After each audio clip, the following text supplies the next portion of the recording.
What is up, guys? Today I'm going to be talking about if Shinobi Striker is worth it or not. I'm going to be giving out a little review of it, and yeah, let's get to it. So the first thing I'm going to be talking about is character creation. So as we all know, when you first launch up the game, you automatically have to create your character. Now, for me, I liked it. I think it was pretty good. I hope they add more options with DLC and all that, because I think that could be a good thing to do. But what they have right now is pretty good. Just hopefully with DLC, they add more. So yeah, that's pretty much all I have to say about character creation. It's good, I like it. Maybe they could add more options later down the line, because who wouldn't want more options? But it's pretty good at the moment. I like it. What I am going to be talking about though is the clothing and the accessories. Now, every clothing item and accessory has some type of boost. Each clothing item is ranked from C to S. I've never seen anything lower than C.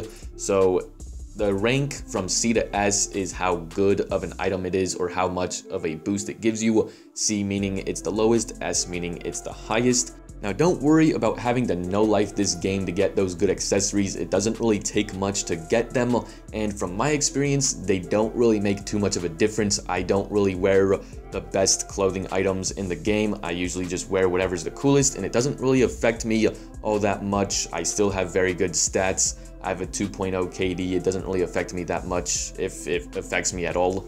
So don't worry about these clothing items. They don't like change the game too much. I don't even wear stuff that affects my character. So like sometimes I'll be wearing a healing item just because it looks cool and I play defense. So these don't really affect you that much, or maybe I'm just good, but I really doubt it. I'm not really that good at the game. But hey, that's just me. I don't really see much of a boost from wearing these items. Maybe you do. You can wear them. That's fine. Doesn't really matter. Now, speaking of being good at the game, from earlier, it does not really take much to be good at this game. It's very simple and very casual. It's very fun online. So yeah, speaking of online, if your concern is lag, there is not really that much lag at all. I've played in over 80 online matches and probably have experienced maybe 5 lag matches. So that's very good, considering that a lot of other games have more lag than that. So needless to say, the lag is not really an issue at all. If you're complaining about lag at this point, I don't know what to tell you. The lag is very minimal. And yeah, so I've experienced very little lag games. So if lags is one of your issues, don't worry about it.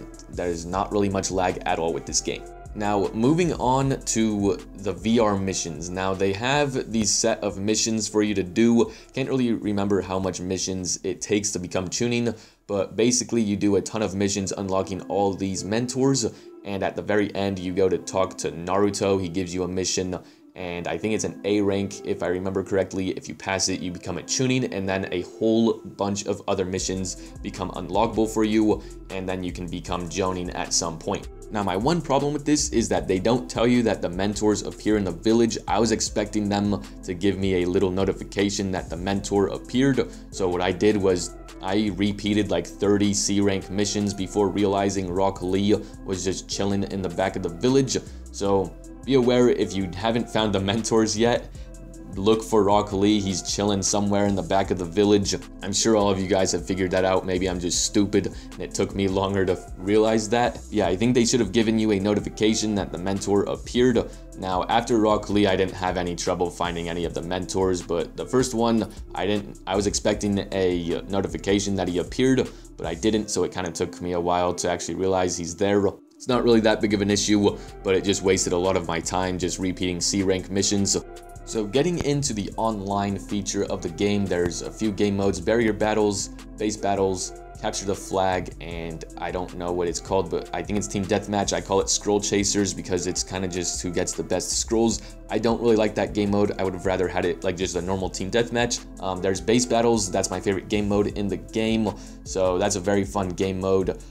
There's barrier battles. I think this is the worst game mode in the game.